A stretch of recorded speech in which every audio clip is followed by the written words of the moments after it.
Before we jump into today's video, I've got some awesome news. We hit 14,500 subscribers, and to celebrate, I'm doing a giveaway of 10 blessings of the Welkin moon. Joining is super easy. Make sure you're subscribed, sign up on Loot Bar using the link down below, and drop your Genshin and Loot Bar UIDs in the comments. I'll be picking the winners in 2 weeks. Good luck, everyone. Now let's get into the video. Hey everyone! So version 6.1 dropped a few days ago, and if you need some pulls to get your NEFER and FURINA, or you're still wondering whether to pull or save for the next updates, in today's video, we'll calculate all the primogem sources from the first phase. We'll break down every single pull you can get before the first phase banners end, so you can make the best decision for your account. And hey, we have a new code that gives 60 primogems. I'll leave it in the video description and pinned comment. Hurry up and claim it before it expires, because these codes usually only last a few days. Save up to 25% on Genesis crystals at lootbar.gg. To celebrate Genshin's anniversary, you can grab the all-in-one pack and the 6,480 Genesis crystals pack, normally $100 in-game, for just $72 on Loot Bar. That's 81 pulls, almost guaranteeing you a 5-star for your account while saving you $28. The process is super simple. Just enter your UID, select your server, and receive your crystals in under a minute. No password needed. Loot Bar uses official recharge channels, has hundreds of 5-star reviews, and partnerships with several big content creators that you probably know, so everything is completely safe. Loot Bar supports PlayStation 5 and Xbox top-ups. Also, don't forget that the double bonus for your first purchase on each pack has been reset. Click the link in the description to claim your extra discount. New users get an extra 10% discount, while returning users get 5%. The first phase runs until November 11th, featuring the new character NEFER and FURINA's banners. FURINA hasn't been back for a while, so a lot of people were waiting for this rerun. But listen, what's coming after might really be worth saving your primos for, especially in the upcoming versions 6.2 and 6.3. We're expecting some really strong characters in those updates, so think carefully about where you want to spend your wishes. Oh, and just a quick heads up. Since the version has been out for a few days already, we'll only calculate what you can get starting from today, October 25th. I'll assume you already collected rewards like maintenance compensation and the daily commissions from the past few days, okay? This way we're all on the same page and the calculations will be accurate for everyone watching this video now. Let's start with the easiest and most reliable source, daily commissions, which add up more than you think over time. Over the remaining 17 days in the first phase, you'll earn 1,020 primogems just by doing your 4 daily missions.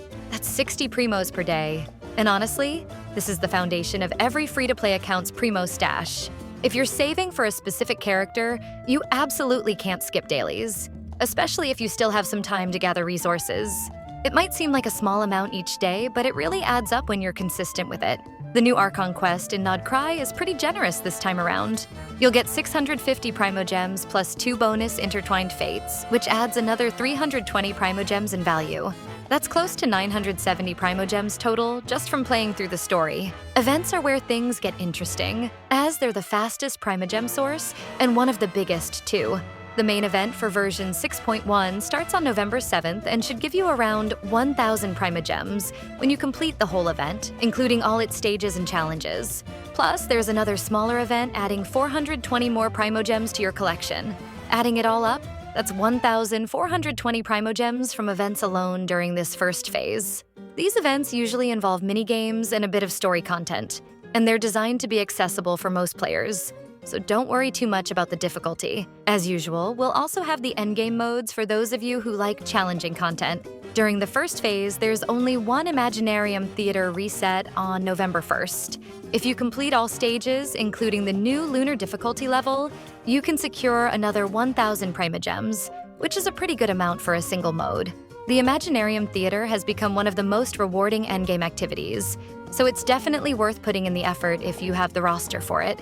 We'll also have Stygian Onslaught, which starts its new rotation on October 29th and as usual gives 450 primogems as rewards. If you're returning to the game and don't know this mode yet, think of it as a mini spiral abyss where you use 3 teams and face new mechanics and challenges. And don't forget about NEFER and FURINA's character trials. Each one gives 20 primogems, so that's 40 primogems guaranteed in total. It takes like 2 minutes per trial, and you don't even need to pull for them. It's just a test run to try out both their gameplay and see if you like their playstyle. It's always a good idea to do these trials before deciding whether to pull for a character. The monthly Paimon's Bargains Shop reset also happens on November 1st. This gives you 5 free intertwined fates through the Stardust Exchange, which is worth about 800 primogems in value. Honestly, combined with the Imaginarium Theater reset on the same day, you already have over 10 pulls in a single day. That's a pretty significant boost to your wishes, especially if you're close to pity. We'll have some small primogem sources this update as well. Promotional codes and web events are always kind of unpredictable in terms of timing and rewards, but on average, you can expect around 120 primogems from livestream codes and browser mini events throughout the patch. It's not much compared to the other sources, but it's completely free and takes minimal effort. So definitely keep an eye on the official channels and social media for these opportunities. Adding up all the primogem sources we've covered, you're guaranteed 5,820 primogems by the end of NEFER's banner on November 11th. That's 36 pulls for free-to-play players, which is a decent amount. If you buy the Blessing of the Welkin Moon, that jumps to about 45 pulls thanks to the daily 90 primogems you get from it. And remember, this doesn't even count exploration, puzzles, or any hidden chests in areas you haven't explored yet in nod-krai or other regions. If you've been putting off exploration, now might be a good time to go back and collect those extra primogems. So, what's your plan for this phase? Are you pulling for NEFER or Furina in this phase? Or saving everything for what comes next in versions 6.2 and 6.3? Let me know in the comments, especially if you're farming towards a guaranteed pity or if you're torn between multiple characters. As always, don't forget to like and subscribe to the channel for more Genshin Impact content and primogem calculations. See you in the next video.